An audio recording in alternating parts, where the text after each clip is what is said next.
And is it Lena or Lena? How do you pronounce your name? It's either Lena. Lena, thank you. Lena's Magdalena, but short for Lena. Lena, okay, wonderful, thanks. Thank you. And it's Rachel, right? Yes. Okay.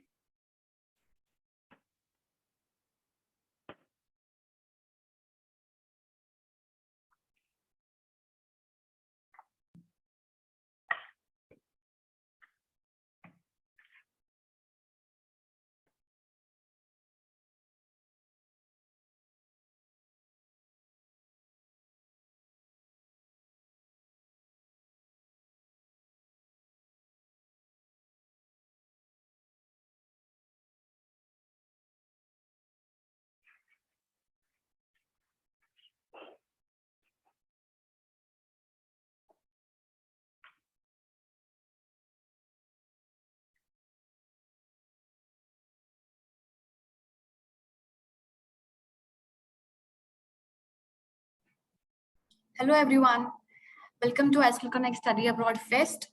I welcome you all to this evening, and today we are going to learn more about how to study and live abroad on a budget. I'll be inviting our panelists today, Rachel Lamson and Lena Bono. Thank you guys for joining us today and sharing your insights and lots of knowledge and experience with us. Yeah, thank you so much. Thank you.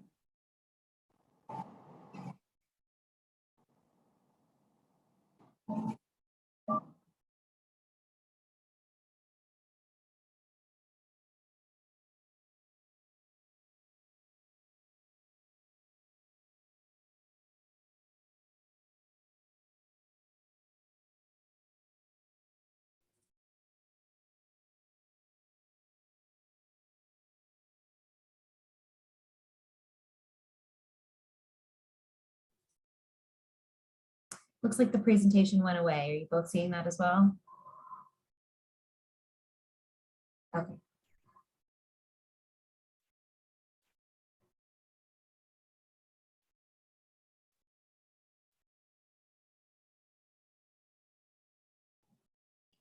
Yeah. Hi everyone. Yeah, thank you for such a warm welcome. So I would love to welcome Rachel. So Rachel Lamson currently serves as Associate Director of International Admission at Western New England University in Springfield, Massachusetts. She assists international students enrolled in WNU traditional and non-degree programs and manages all the external partnership. In addition to her professional role, Rachel volunteers as the chair of the Study Massachusetts Consortium and Conference Committee member of American International Recruitment Council, AIRC. She received her BA in Political Science and Spanish from Western New England University and is currently pursuing her MA in Global Studies and International Relations from Northeastern University. Thank you so much, Rachel, for joining us today, and thank you for sharing all the insights that we're going to do. And little bit information about Lena as well. So Lena is a strategic partnership manager at Australian National University. Prior to that, she spent over a decade with an international education management company and the largest operator of K-12 schools in the world. She helped establish My Path to UNI into the UAE with the Consortium of Strategic Partnerships worldwide. Thank you so much, Lena, for joining us today. And before we start, I'll just brief what we are going to talk about in the session. So we're going to sum up with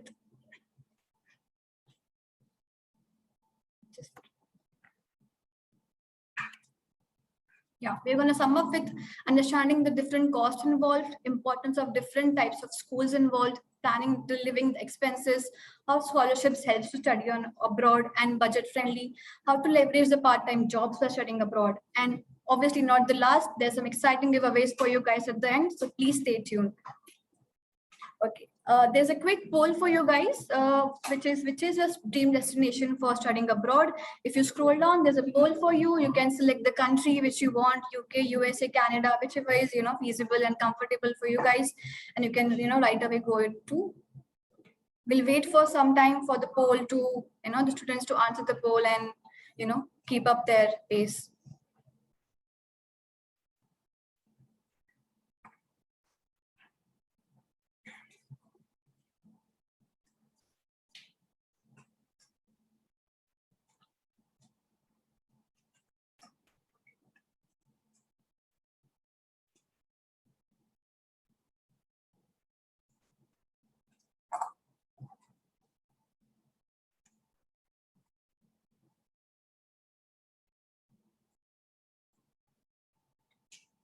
Okay, so I think we can start with our session. So over to you, Rachel. You can explain the students your wonderful knowledge.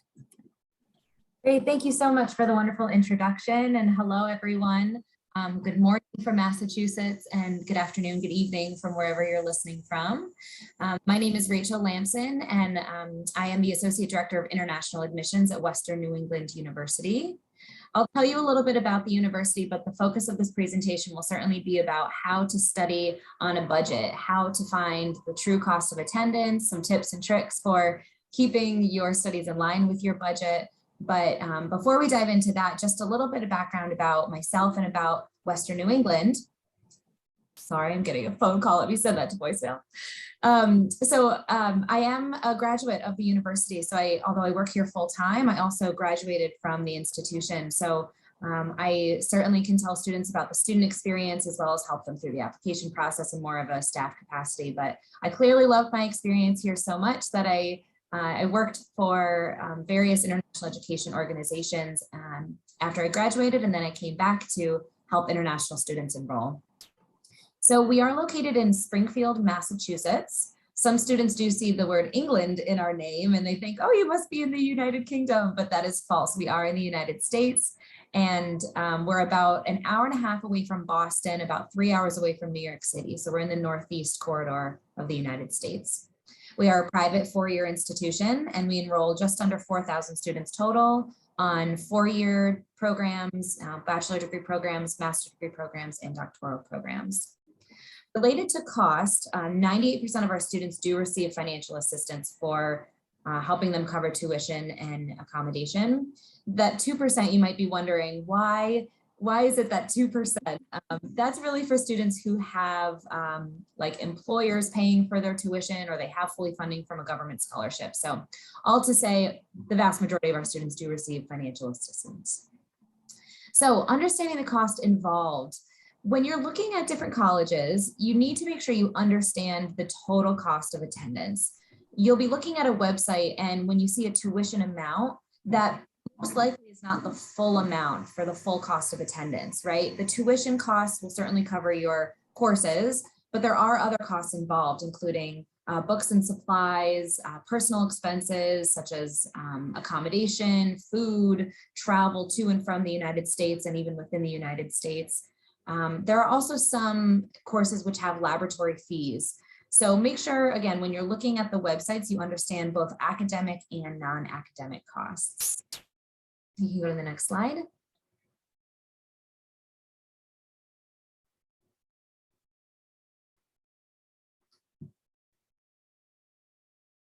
Great. So for a cost breakdown, we wanted to just include some averages here, just so you have a better sense of what you can expect.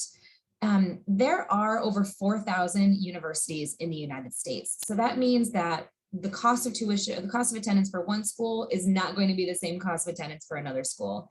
So it's really difficult for us to give, a general overview of the cost of attendance, but on average, you can see that international students in the US pay about $26,000 for tuition and about $12,000 to $24,000 per year for living expenses. We'll talk about this a little later, but there are many, many ways to bring this cost down. So if you're living off campus and you find a really affordable housing option, or if you're living in a city which maybe has less expensive housing options, or perhaps you've received a fully funded scholarship to a university. So again, even though these are averages, there are definitely ways of bringing these costs down. So I'll actually turn it to Lena if you want to talk about the average cost for Australia as well. Hi, everyone. Yeah, that's great. Thank you. So obviously, Australia is one of the top countries in terms of a destination. And so it will be higher than comparable to other countries, but it's in line with Canada and the US as well. In terms of the cost, it varies. So the tuition fees will be anywhere between $20,000 to $45,000. and that's Australian dollars. And so 18 to 39, and it varies because as well with the currency exchange, so you guys need to keep that in mind. The living expenses, when the range that we've included here, this would cover the annual cost for basically everything that's considered essential expenses, and we can go over that in a little bit, but you do need to keep in mind currency exchange as well, and the different locations of where you end up studying. I'm not sure if are we going to do this like a panel? Are we going to talk about the breakdown, or? Yeah, sure. I think on the next slide, we talk about different living costs as well. Yeah, I think because that varies widely. This could be a little bit less. These are just rough estimates, but really it can vary, can go lower or more depending on where you end up choosing to study. But these are just ballpark figures just to give you an idea of what to expect if you're moving to Australia. Yeah, so if we go to the next slide. Okay. Did you want to take it up with the US, or should I keep going? Oh, go ahead. So, go ahead, Lena. yeah, so depending on the location, so obviously if you pick a bigger city, your expenses will be higher than choosing a smaller city, or if you go rural. So these type of choices have to be taken into consideration depending what is best fit for you. So again, looking at the location of where you end up living, it may impact your monthly expenses. So essential expenses would have to be like the rent and the running costs with it, the bills, the internet connections, and so on. So you need to take these into considerations. And another way to consider when you're living in a city is that oftentimes people think that, oh, if I'm living in the capital, it'll be more expensive, or if I live in a larger city, I'll have more choices. You may, but also the expenses will be higher. So you can really cut down if you choose to live in a smaller city.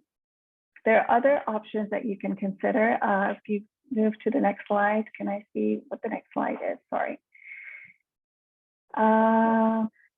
Yes, so planning, that would be awesome, because I'm sure, Rachel, it's the same everywhere else as well, where you can choose either, depending on your living situation, you can choose to live in the dorm, or after the first year of, if that's even an option. Sharing accommodation can really cut down your expenses. You can look at here. These are just suggestions, you guys, what's on there of how you can budget and live on a budget. The rule of thumb is that before you move to the city, do your research. Oftentimes, if you just put International Study Guide or Student Guide and the name of the city, you'll get so much information that will support you to plan moving to the city and cut your expenses.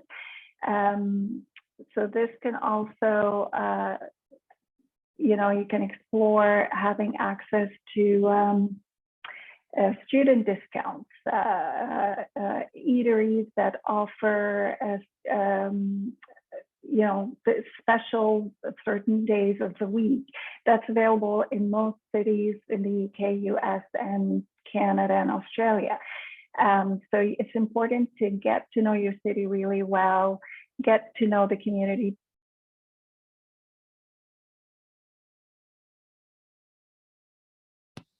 We can hear you. Oh, go ahead.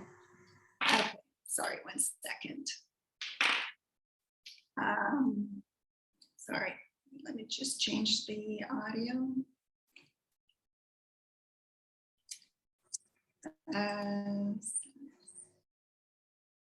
I can just add a few things while Lane's fixing Can you her. hear me now? Yes. Okay, great. Thank you. So there are lots of student discounts, loyalty cards. You can always ask the student advisors, financial advisors on campus. They'll be able to guide you. There are different ways that you can to live on a budget and manage your expenses and your living expenses. Cook more at home rather than eat out. You can be creative with this and invite your roommates or your friends to pay for the ingredients and you cook for them, or the potluck where they bring their dishes with them. So there's so much that you can do that you can cut back on your expenses and live on a budget. Again, I keep mentioning the currency exchange. That's really, really important, that oftentimes they fluctuate, and this may impact your planning by a few hundred, really, sometimes, depending on how often, how big is your funds that you're depending on. Again, it's important to explore being part of the community, volunteer, get to know your community, and start to work. Like in Australia, for example, international students on an international student visa can work up to 20 hours per week. And you have access to other opportunities to like scholarships. Can I see the next slide? Sorry. Yes, fantastic. So there are different scholarships that you can access as an international student. And these can vary anywhere from merit scholarships to need-based scholarships, and even specific scholarships like sports, elite, gender. So it's worthwhile to target the institution that you're interested in, research what scholarships and bursaries they offer, what are the criteria, and be careful that sometimes it may be included with the application. Just simply, you don't have to apply. By applying, you have access to the scholarships, or sometimes you do need to apply separately for it. Is it the same for you, Rachel, at your institution? Yeah, and we do have another slide that talks specifically about different types of scholarships, but you're absolutely right. Our merit-based scholarships, we do award them based on a student's academic background. So there are some institutions in the US who look at athletic background, who look at financial need, or who just look at academic background. I did want to mention a few things from this slide, though, just about other financial considerations. I mentioned earlier that it's really critical to understand the total cost of attendance before you begin the enrollment process, because there are a few discrepancies, I would say, when you're looking through all of the costs involved. First, you'll see that there's a cost of attendance, right? I mentioned that's tuition, room and board, any other living expenses. But when you do enroll, especially in, or at least in the US, you need to show financial documentation in order to receive your visa. So for example, if you're going to a school that costs $20,000 and then room and board is another $10,000, maybe additional fees are $3,000, you'll need to show financial documentation, meaning a bank letter or affidavit of support, that you have the sufficient funds to finance your education. And that's what you'll show consular officers to receive your student visa. So unfortunately, it's uncommon for students to receive fully funded scholarships in the United States. But without getting into all of the nitty-gritties, I think the main point is to just talk to your admissions counselor to make sure you know what the total cost of attendance is and what the cost is that you need to show on your financials in order to receive your student visa. Absolutely. Wow. I'm so glad you brought this up. It's the same in Australia as well. You will need to prove that you have $21,000 per year that will cover your living costs alone. And that's at the very minimum that they will require. And also, as Rachel mentioned, you do need to take into account the cost of the student visa itself. That by itself is $620 on top of that. So there are other essential student costs that you need to take into consideration. It's beside the tuition and the living expenses. So I'm glad you mentioned that. So it's great. Yeah. Did you want to cover anything on the scholarships, or should we? I think we can move on to the next slide. We talk about different types of universities, and then some other tips for budgeting. So in the United States, there are different types of universities when you're looking at different types of schools. So there are public institutions, private institutions, and also schools that have different number of years. So public versus private, this is the most common that you'll run into. It's simply a public school tends to be a less expensive option for students. Many public schools enroll a really large number of students on their campus. Private schools do tend to be a little bit more expensive. Unless you're looking for a really specific research opportunity or a really specific program, I would encourage students to explore both options. At the end of the day, it is still a 4-year degree that you'll be receiving. The associate's degree schools, these award 2-year associate degrees. So they are considered community colleges in the US. And it's pretty common that students will, instead of enrolling directly at a 4-year institution, they'll enroll at a community college, which is 2 years, and then transfer to a 4-year institution to receive their bachelor's degrees. And Lena, do you want to add from the Australia perspective? Yeah, so for the Australia, it's similar. So the public universities will tend to be cheaper than private universities, and it's the same concept as in the US and in the UK. And again, the tuition fees and so forth will vary, and depending on the location as well will vary. We also have the group of 8 universities in Australia, and these are considered the leading research intensive universities. And so their ranking is usually the top research universities. So again, it depends on what you look for in terms of the best fit for what you wish to study and what path you want to take for your postgraduate studies. In terms of colleges, yes, these are similar to what Rachel shared earlier. So they would be more certificates and diploma based. Shorter period of study, and associate degrees, same thing. We don't have those, but the group of 8, the public and the private and the technical colleges would be the types of universities that are typically available in the Australia system.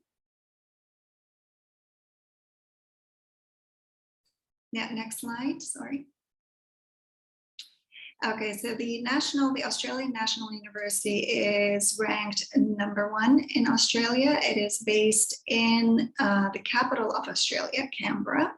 It's a fun fact. Most people think it's Sydney or Melbourne. So we offer over 40 degree programs.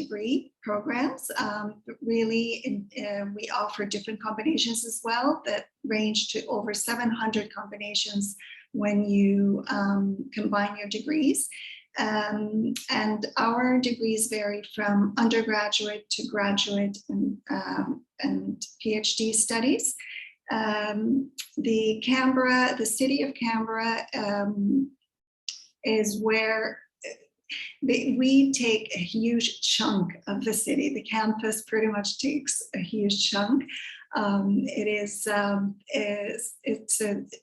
It's the capital, so it's a very livable city, ranked first in terms of quality of life, ahead of Sydney and Melbourne. Obviously, it's a smaller city and it's safer.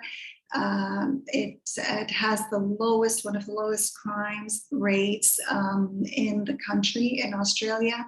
The cost of living there, it varies from as little as, you can pay as little as $700 a month for a 1-bedroom.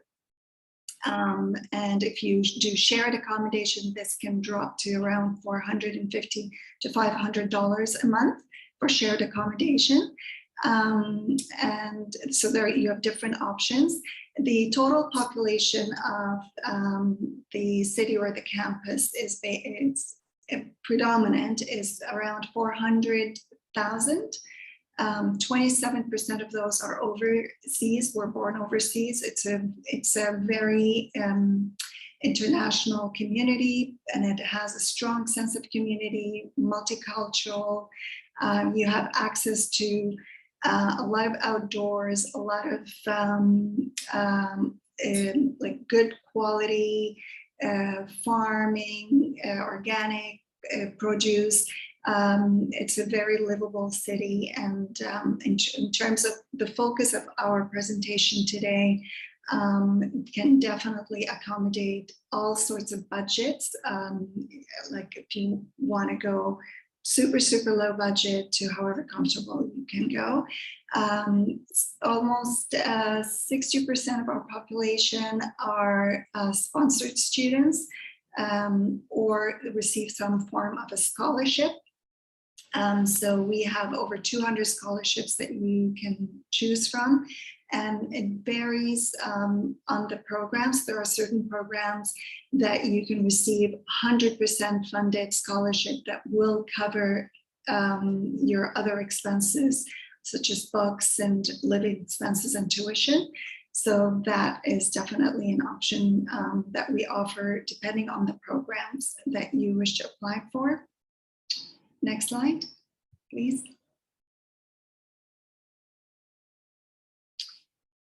Okay, so here are the scholarships. For international universities, there are different types of scholarships. I mentioned earlier, some of them are government-sponsored scholarships and from the ministries and foundations and the cultural offices and the embassies, as well as private organizations that offers a lot of scholarships and sponsorships for students that you would be worthwhile to look into. You can explore those through your community, or you can go on the website of the university on their scholarship page and explore the different avenues of bursaries and scholarships that you can access. Again, it's worthwhile to look into the type of study that you want. Sometimes certain fields, certain pathways offer additional bursaries, and you can combine those and maximize your scholarship opportunities. In terms of the international scholarships, there are so many options. So again, once you've narrowed down the area or the city or where you want to study, it will be worth it to check and explore what opportunities, what scholarships available through the institutions. At ANU, for example, we have over 200, so you can explore all the different types, and many of the scholarships that are available through government bodies and the sponsorships will cover you 100%, including flights, so it'll be worthwhile to check those out. Rachel? Yeah, excellent. Not too much to add. I mentioned earlier that in the US, especially at some public institutions, it is very challenging to find fully funded scholarships. So I always recommend talking with the admissions counselors to see what they recommend. There are external scholarships such as the Fulbright program, which is for international students pursuing graduate studies in the US, that is fully funded. Some external private companies like banks or loan servicing providers can help with finding scholarships or other financial aid. But I would say the majority of students rely heavily on the university scholarships. So again, those merit scholarships, athletic scholarships, any graduate assistantships or other fellowship opportunities. Next slide.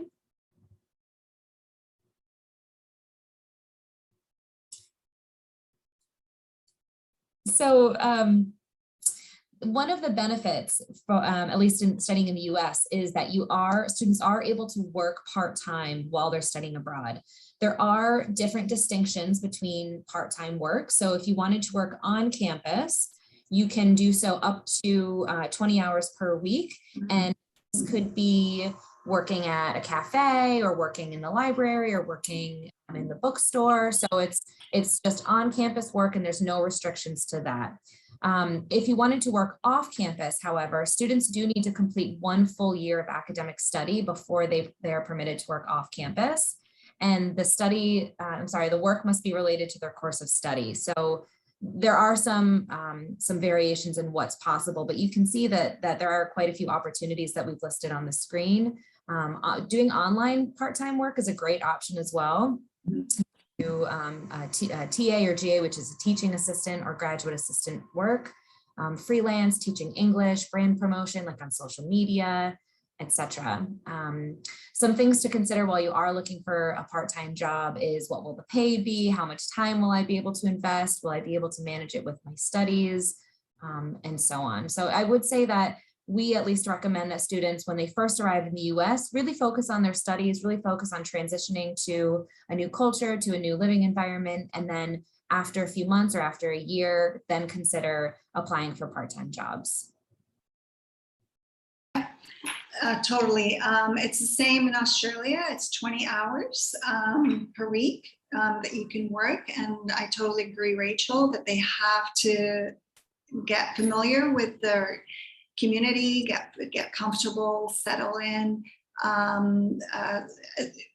try to volunteer as much as possible. This will give you an opportunity to really start gaining experience and enrich your resumes, that when you want to apply, you've gained experience, you have exposure. So that's the quickest way that you can start by gaining experience that will help you get a job.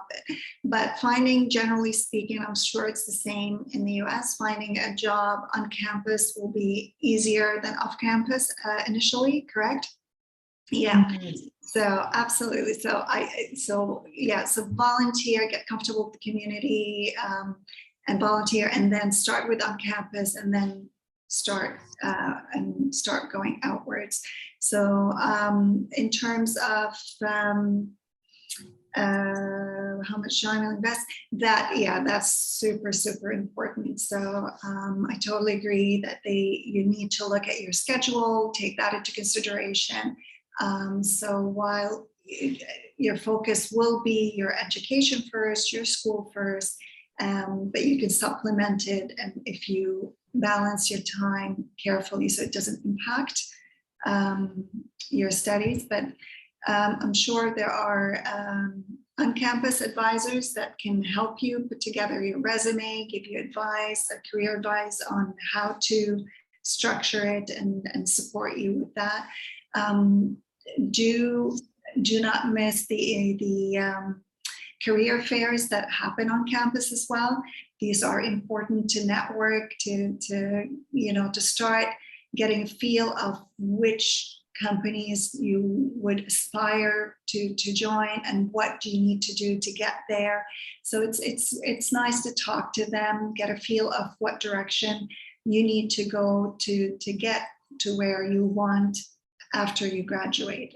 So it's a meaningful experience pathway for you. So those career fairs are really important to network. Anything I missed on that slide? Let me see. No, I think that's good. I think the next slide has our final tips. Okay.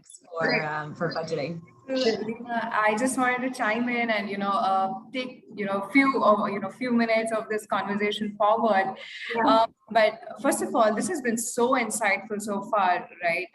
And I'm seeing the chat is buzzing with, they are resounding and they are reaffirming the thoughts and suggestions that you're sharing, and the questions are profound as well, because you've got the students thinking about all these things that they can do with their budget, and it's such an important aspect of the whole process. Yeah. while we do talk about part-time jobs, there are a few important questions that we wanted to discuss while we're at it. What would you say is the average remuneration a student can earn? Rachel, probably you can talk from the American perspective, and Lena, I would love to hear from you from the Australian perspective. Rachel, please go ahead. Sure. So I believe the minimum wage in the state of Massachusetts is up to $15 per hour. So that means that students, regardless of the job, the minimum wage that employers are required to pay them is $15, around that amount. So typically we see that students don't work more than 10 or so hours per week, because again, we want them to focus on their studies and creating a campus community, but it can definitely help offset some of those costs, not in a really significant way, but it definitely can add up over time. So $15 is actually a lot, and multiplied by 10 hours, I think that's plenty for somebody who's trying to put something together, maybe for their weekly expenses. Would you agree to that? Absolutely. Yeah, it can help with groceries, help with books, yeah, any of those little expenses. Again, students usually don't work full time while they're in school, just because we want them to focus on their studies, but absolutely can help with some of those smaller expenses. Absolutely. Lena, I would love to hear your thoughts as well. Yeah, so it's not far off from you, but it's literally $18.93 per hour, which is pretty good for that's the minimum wage, and it's set. So international students will have the same workplace rights and minimum wage as a domestic student. And I agree with you, Rachel. The focus is their academics, but having that work experience not only will help with their non-essential expenses and sometimes essential, it will help, but also it will help with their experience, gaining experience, being part of the community. It's the best way to improve your English, to assimilate, to be part of the community, is to work. Even if it's just like 10 hours a week, that can really end up helping a lot in so many different ways. Yeah. Absolutely. And where would you say would students be able to find these part-time jobs? How easily accessible is it to explore this? Yeah, it's on campus, so there will be lots of in many different ways, whether it's a signboard outside the coffee shop or on the campus student advisory section. So it will not be something that's not accessible or visible. It will definitely be accessible, and part of the onboarding when they arrive on campus, that would be part of it as well, that they will know exactly where they will need to get this sort of information. And yeah. Okay, absolutely. And is that the same way how it works, Rachel, in the US? It is, yeah. The only thing I would add is that many university campuses have career centers. So in addition to looking online and looking at postings around campus, career counselors are really good resources, because they know pretty much before anyone else what jobs are available and where students should be applying. I always point students in that direction. And they will help them. They will help them structure their resume. I'm sure, like I recall they had workshops on how to, to structure your cover letter or your resume, and how to, do mock interviews. And so there's a lot that they offer at the Career Center for students, lots of support. Absolutely. I think one of the first things students should be doing once they reach the campus is to connect with the center, speak to the students there, speak to faculty as well, I believe, over there. And I'm sure that will give them great sense of direction. One last question here before we head. Jobs and working, it needs to come with a certain level of security, right? So, security of workspace, security of pay. How would you recommend students to be cognizant of that? Rachel, what would be your advice? Yeah, that's a good question. I mean, traditionally we find that because there's two different types of work opportunities, right? The first is part-time work on campus where it isn't necessarily related to their program. It's just part-time work. It's just that. And then the other opportunity is more hands-on experiential learning opportunities where they're either working with a company or an organization that specializes in their field or in their academic focus. I think with part-time jobs, as long as students are being good employees, they're showing up for work, they're maintaining their schedule, there really shouldn't be any issue. If, generally speaking with part-time jobs, if there's any concern about work performance, their employer will bring it up with them. They'll make sure that they're just adhering to all of the guidelines that they've set. With these more hands-on companies, a lot of times they do performance reviews, or they'll at least let the students know how they're doing, throughout their internship or throughout their job experience. So I wouldn't say that it's common, for a student to feel like, what if I lose my job tomorrow? I think there is this sense of security when they do get a job offer, because it's the employer telling them, I trust you, I'm willing to, pay you for this service or for this job. So I think there's a large sense of security in that. Brilliant, brilliant. I think this really reassures a lot of students out here, right? I think for a lot of students who are just starting off with their undergraduate program, especially, they would have little to no work experience, and the concept of part-time work, I think it's fairly Western even today. I mean, for students, so it's going to be the first time for a lot of students to get out there and learn about how it truly works. This was truly insightful. Should we head to the next slide?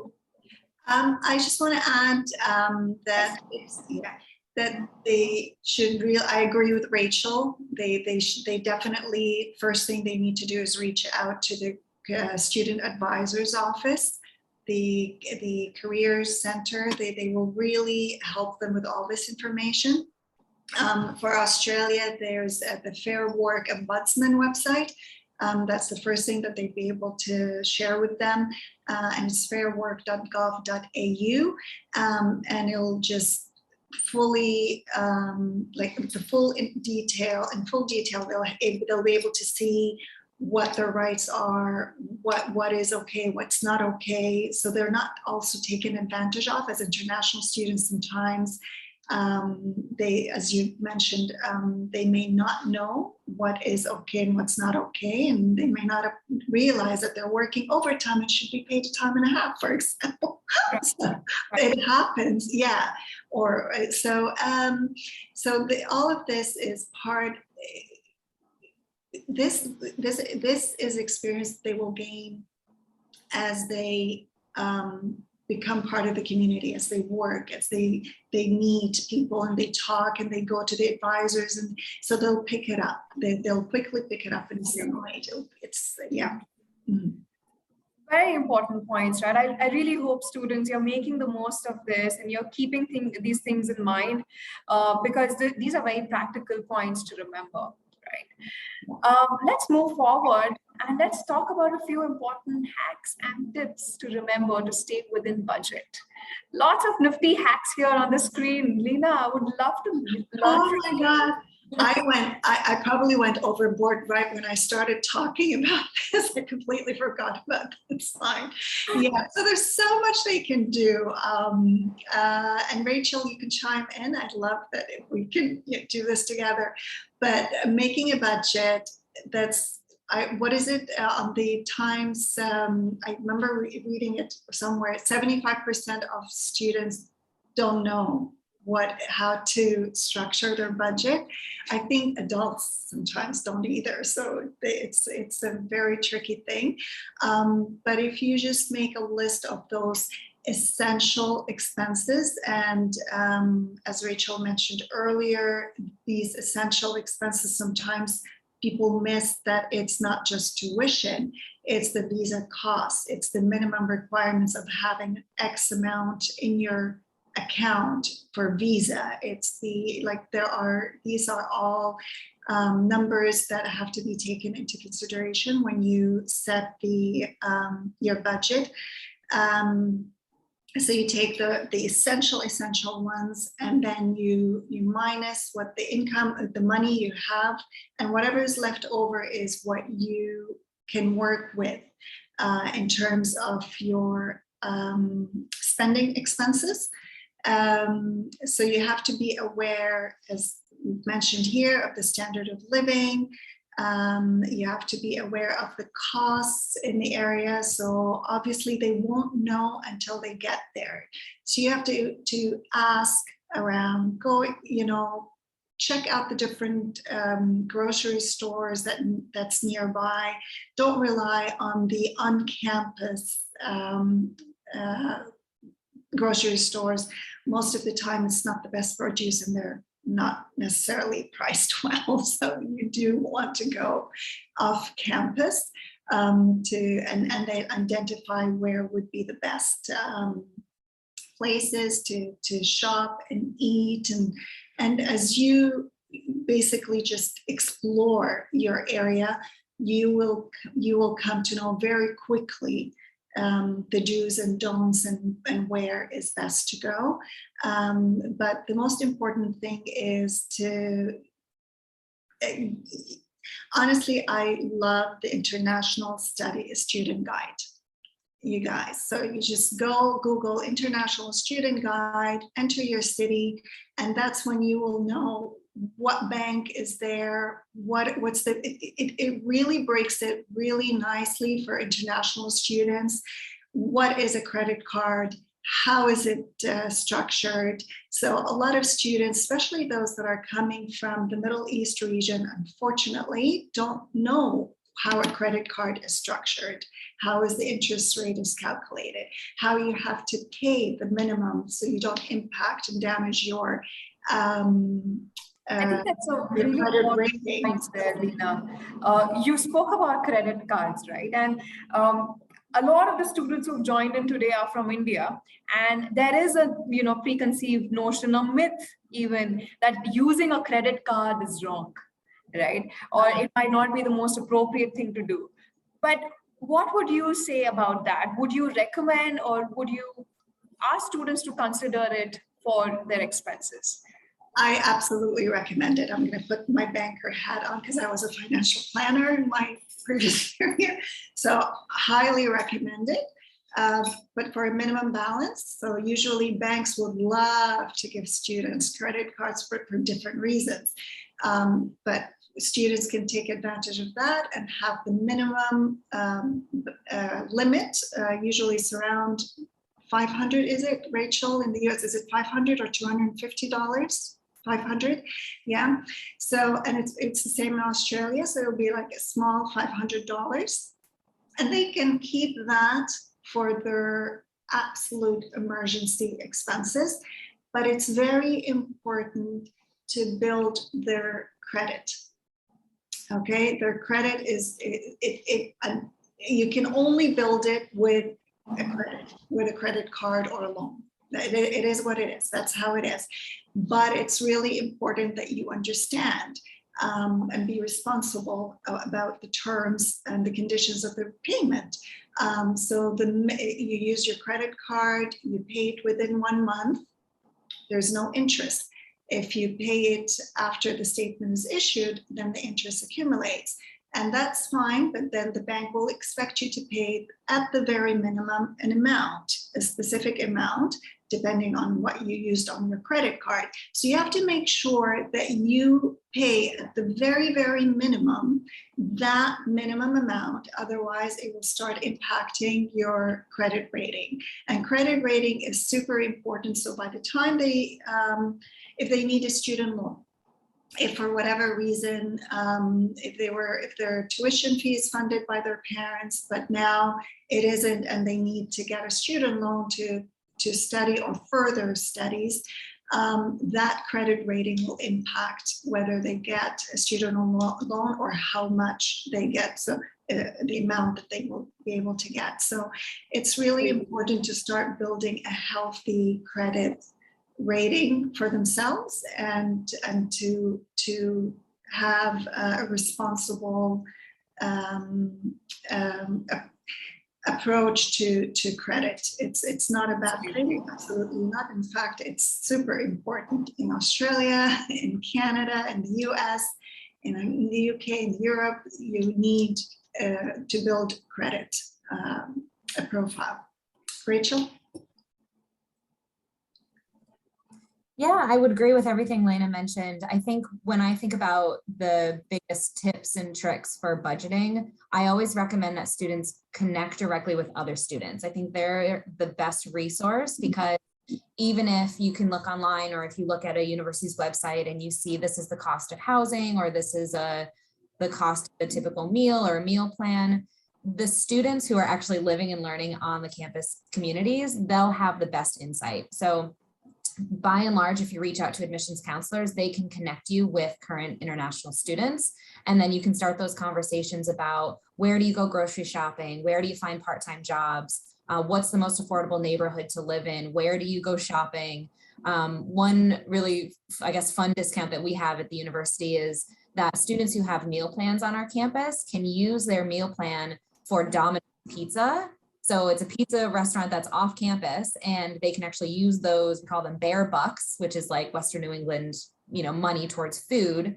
And they can use that towards Domino's Pizza. So you might not know that just looking at the website, but the more you talk to the staff, talk to the students, you'll find these little tips and tricks.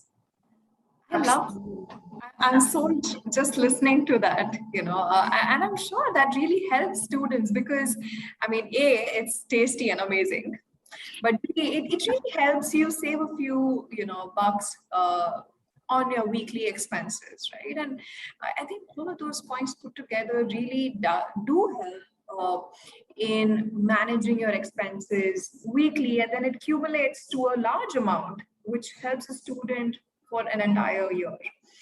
A lot of nifty hacks around travel as well is what we always hear, and I think students often try really hard to figure out what should be what would win in a trade-off. Would it be public transport, or should they have their own vehicle? Should it be a car? Should it be a scooter? And there are so many permutations and options, right? And I know for a fact that it's different for different countries, maybe even different for different states. What are your thoughts on that, Rachel? Yeah, I mean, the first thing that I would recommend is to look for free opportunities through the university. So we're an hour and a half away from Boston. So many students arrive and they think, I'm going to rent a car, I'm going to book a bus ticket, and I'm going to go and spend the weekend in Boston. They then find out that we offer free weekend trips to Boston. So before you go and you spend the money on a bicycle or a scooter or investing in your driver's license, seek out those free opportunities, because they probably already exist. The other thing I would add is that campuses vary so much. I mean, our campus, students can walk from one end of campus to the other end of campus in 20 or 25 minutes. It's a very walkable, very suburban campus. One campus in California, it's UC Davis, I believe, they have more bicycles than there are students on campus. So if you think about that, that means that the faculty and staff even bring their bicycles to campus. It's a very bike-friendly campus, and they actually have this bicycle trading system where students, leaving students will give their bicycles to new and incoming students. So that's just one example. It's very different than our campus, but I would say it depends a lot on the campus that you're going to, whether it's more effective to get a car, a bicycle, or just walk. So again, talk to those locals and talk to the current students. Love just listening to those little hacks there and those secrets. I feel a lot of students don't know about these things, and I'm so happy that the students are getting to hear all these things today. Lena, what are your thoughts around this? It's the same. I totally agree. Canberra is a small city and it's walkable, very much walkable. And we're an hour from Sydney, so there are free opportunities and shuttle buses that go there often. So again, talking with the locals, it's really, really important to know all about these little opportunities that are they're available, they're there, but they wouldn't know about it unless they know. So And I noticed on the slide, there's like Black Friday and garage sales.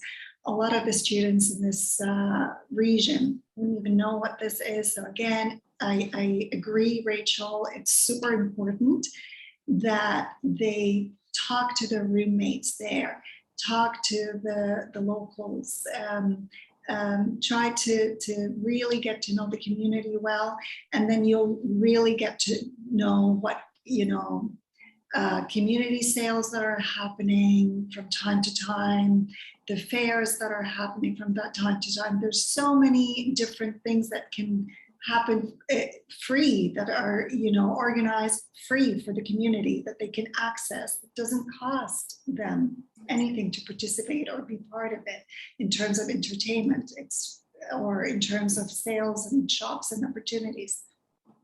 Absolutely. I think I was just reading about this. I mean, for students, if they just, explore enough, there are enough number of things, and amazing things at that wouldn't cost them a penny, right? So it truly is about connecting with the community, connecting with the students around you, and understanding what you can do to utilize your time to the optimum, right?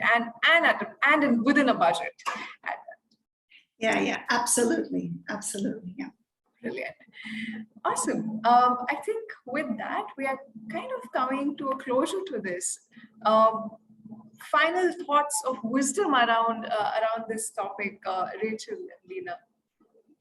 I would say, again, just emphasize International Student Guide. Yeah, that's super, super important. So find out where you want to go, narrow it down to a city nearby, or whatever, what you would feel would be best fit. Research that. Honestly, International Student Guides will make your life easier, connect you with student discounts that will, for free, give you access to information where you can have discounts at stores, restaurants, coffee shops, events, museums, and really cut back on your budget. Be aware of the hidden costs. This is really, really important. Hidden costs, as Rachel pointed earlier, with regards to visa. In terms of Australia, you also have to keep in mind, in addition to visa, the health coverage. That also needs to be taken into consideration when you budget in terms of essential costs.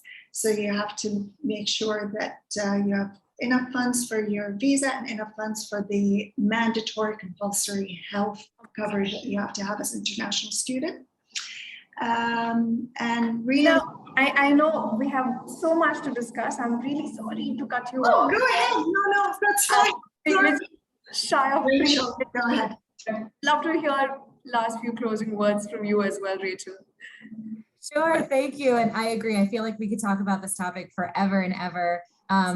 Fortunately, I actually have to jump off in 1 minute to go to another presentation. So I think the slide, this is really my final, the biggest takeaway for me anyway, is talk to the students, do your research, make sure you fully understand the cost, make sure you fully understand the budget, utilize the staff at the universities at iSchoolConnect. We're always here to help you, and connect with us. I know there's a university fair on Sunday, so connect with us there, and looking forward to hearing all of your questions. Thank you so much.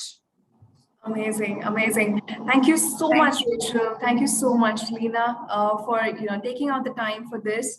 Very quickly, for all the students who are part of this, know that we can help you at iSchoolConnect. We're literally just a WhatsApp, a call, a message, an email away for anybody who wants to connect with us. And of course, our WhatsApp group is also linked. I'm going to walk you through a couple important slides before we leave. Virtual event is on 24th, day after tomorrow, 6 to 8. You will be meeting Rachel, you will be meeting Lena. You'll be able to connect with them in person, one-on-one. So don't forget to do that. We are also giving away a profile building, scholarships ebook for all the students that are part of this. You'll be receiving it by the coming week, and a giveaway worth $10,000. It can't get bigger than this. top 10 students who engage the most on the platform, and of course in the most useful way with the workshops. You engage with the booths. We are watching you, and we will reinforce you in the best possible way. We're giving away our essential plan to top 10 students on the 27th. So don't forget to follow us on Instagram for that. And we are ready to go live with the next workshop, which is on how to create a stellar application. You've got the budget in hand, you know how to prep for your IELTS and TOEFL, you know which country is right for you. Now is the time to understand which are the most important things for your application, right? I'm not sure if we have time for questions, but nonetheless, we are ready to wrap off. Do join the community. The link is in the chat. We will be sending it by mail as well. That's pretty much it from us on behalf of Rachel and Dina. This is Malvika signing off.